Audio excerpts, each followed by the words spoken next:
Nah, gitu. Biasa. Jadi waktu itu memang saya cukup kesulitan dalam menghafal Al-Quran selama jangka waktu dari 2006 sampai 2010. Masa aktif saya menghafalkan Al-Quran itu hanya kurang lebih 1,5 tahun sampai 2 tahun. Selebihnya saya sibuk ngabdi di dalam, sibuk kemudian ngajar juga di adik tingkat saya. Kebetulan saya waktu itu saya kelas 1 aliyah, saya sudah ngajar di jenjang sanawiyah. Di masa itu mengajar di jenjang sanawiyah, jadi cukup kewalahan. Pagi sekolah sendiri sampai siang, kemudian setelah zuhur itu saya ngajar sampai sore. Setelah pulang ngajar langsung masuk ke dalam, di dalam timur sana, bantu-bantu. Menjelang maghrib saya harus siap-siap ke musola. Setelah maghrib saya balik lagi ke dapur, rakora. You know kora-kora? Yes. Oke. Oke, lanjut. Nah, setelah kora-kora saya harus masih ngeramut. Ada dulu itu cucunya Kiai 4, Adin, Nirna, Gus Reva, sama waktu itu Adin, Nirna, Gus Reva, sama Abian. 4 orang saya sengaja cukup repot. Kemarin kah guru mari ngajari ngaji, mari ngulang, mari ngajari ngaji. Mate itu. Pas tarik ke ini guru ulang pindah ke masjid Al-Jannah karena musyawarah. Baru setelah musyawarah saya bisa menghafal. Sampai yang ngawasi anak-anak musyawarah sampai jam 10. Baru setelah jam 10 waktu untuk diri saya untuk menghafalkan Al-Quran. Dari pengalaman pribadi saya, tata cara menghafal ketika saya sudah 2010 saya pindah pesantren, 2011 saya pindah pesantren ke pondok pesantren Tahfidzul Quran Fathus Salam di Ampel. Dan itu saya ada sedikit pengalaman di situ yang saya rasa tata cara menghafal itu lumayan unik dan bagus untuk diterapkan. Jadi boleh saya ambilkan Al-Quran? Ada yang agak besar mungkin? Yang pojok. Lam. Boleh, yang Usmani boleh.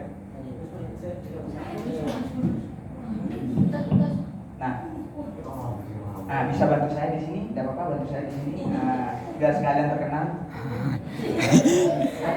Ini berdiri. Jadi ya teman-teman semua, dulu waktu saya di pesantren Tahfidzul Quran Fathus Salam itu, tata cara menghafal itu sekali setor itu adalah 3 lembar minimal, 3 lembar setengah. Jangan wagu dulu, belum dijelaskan juga kok langsung wagu. Nah, sebenarnya gini, kita setor itu ya, semisal kita setor dari 3 lembar setengah. Kita kan pertama kan setor paling 1 halaman loh, ya 1 halaman. Kalau 2 halaman sama dengan 1 lembar. Nah, semua santri yang ada di Fathus Salam waktu itu didikan Al-Maghfurullah Kiai Haji Muhammad Qasimin Zubair, guru saya itu diharuskan menyetor hafalan itu seminim-minimnya 3 lembar setengah. Dengan perincian 3 lembar itu semisal nambahnya cuma 1 halaman ya. Paham? Saya praktekkan, coba juga ngadu sana sampean. Cukup ber. Apa tahu kan? Maksudnya begini, ya. Jadi begini ya. Semisal kita menghafal pertama kali, kita menghafal Al-Fatihah. Al-Fatihah selesai, setor pertama setengah halaman atau satu halaman atau setengah lembar, sekacak dari bentuk. Kemudian kita setor di hari kedua, kita lanjut ke sini. Lembar kedua atau kacak kedua atau halaman kedua. Nah, setor itu kita ini tidak dilupakan. Kita setor dari sini, lanjut ke sini. Begitu juga besoknya, kita nambah segini, setengah lembar misal. Hafalan kita setor setengah lembar ini. Kita setornya bukan dari sini, akan tetapi start dari Al-Fatihah. Sampai terus kemudian dapat 3 lembar setengah. Nah, baru kalau sudah 3 lembar setengah, kita setor dari awal tetap 3 lembar setengah itu. Dari awal 1, misalnya ya 1 lembar, 2 lembar, 3 lembar setengah. Anggap nanti dapat setoran selama 1 minggu, kita dapat 3 lembar semisal.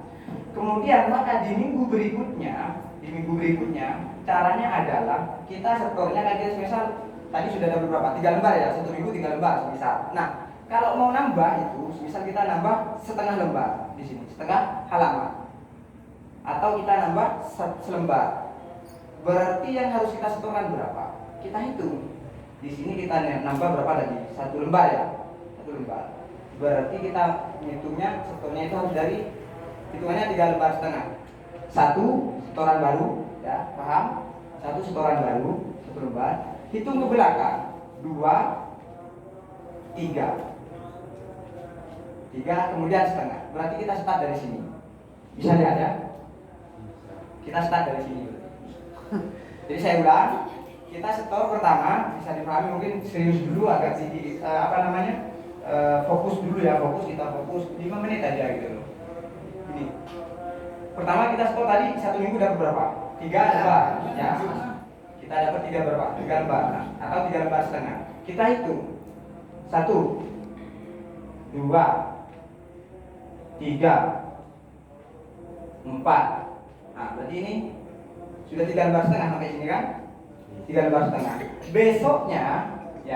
Besoknya kita mau setor setengah lembar. Yang ini berarti otomatis kita harus ngitung 3 lembar setengah ke belakang. Kalau kita nambahnya cuma ini aja, berarti kita ngitung-ngitungnya ke belakang. 1, 2, 3, baru sini setengah. Berarti kita mulai dari sini. Paham? Begitu seterusnya. Artinya apa? Dengan metode yang seperti ini, ya, teman-teman akan tidak mudah lupa apa yang sudah disetorkan. Karena tanpa teman-teman sadari, teman-teman ini sudah memurojaah hafalan yang sudah dilewati. Beda halnya dengan kita setor, setelah itu kita murojaah sendiri, atau kita terlebih kalau kita udah mau program murojaah secara mandiri, wah itu kesulitan nanti. Bisa-bisa sampai kayak mencari meturgi. Ini kan bahasa Inggris bagian utara lah. Anggap bahasa Inggris bagian utara. Tadi ketang nih ke CC punya ada juga dong. Ketang dia CC dari mana? Itu CC ketang. Satu gitu ketang. Udah tunggu ya, tepek nih. Kan tadi kantong ketang bisa. Kok kan kantong? Jadi kepek jadi kan. Perasaannya dia sudah dapat 1. Oke lah. Ini 1 lembar hafalan ini. Ada 1 set. Cari lagi itu monyet. Ketangnya boleh, sakit boleh. Set. Buka boleh kepek. Kelenjarnya buka boleh. Si pertama, kepek boleh. Sisi berdua. Can perasaan tipi, ketang boleh berapa? Boleh 2. Padahal sisi pertama burung orang. Enak. Cipi. Ada ini kan. Begitu seterusnya. Sesi ketiga, saur boleh diketang, 1 atau kepeng boleh. Perasaan ketang boleh berapa? Boleh telur. Ada cerdas ketang. Ya, Tang. mana boleh? Suka. Mulai cerdas berarti sudah cerdas. Karena saya tanya, ketangnya, tanya lagi. Boleh berapa ketangnya? Boleh telur, dan aja. Cerdas. Ya. Nah, jadi perasaannya si monyet, perasaannya ketang tadi itu dia sudah dapat 3 sesi. Oleh telur sesi pulang. Padahal faktanya apa? Si bodi dompet kepeng cuma kene kenapa? Sisi nomor telur, bunyi telur sisi nomor telur. Jadi Pak Adi di sampean. Bunyi balik ibu lagi. Bunyi ketang belum.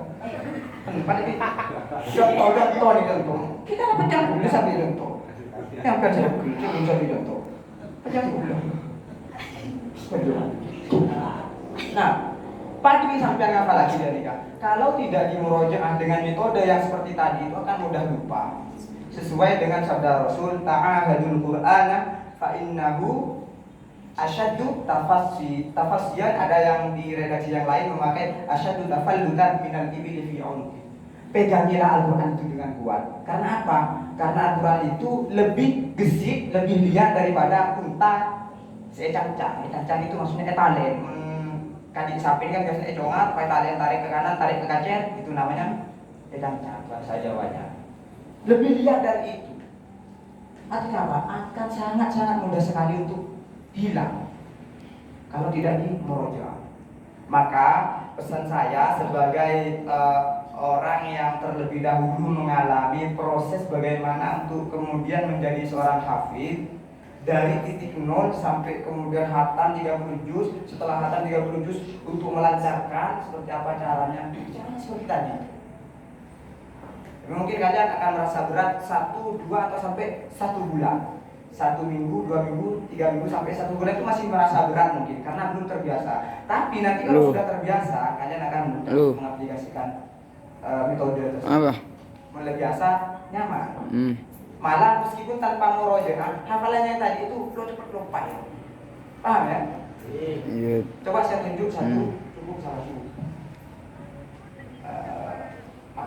Saya tunjuk yang mana ya?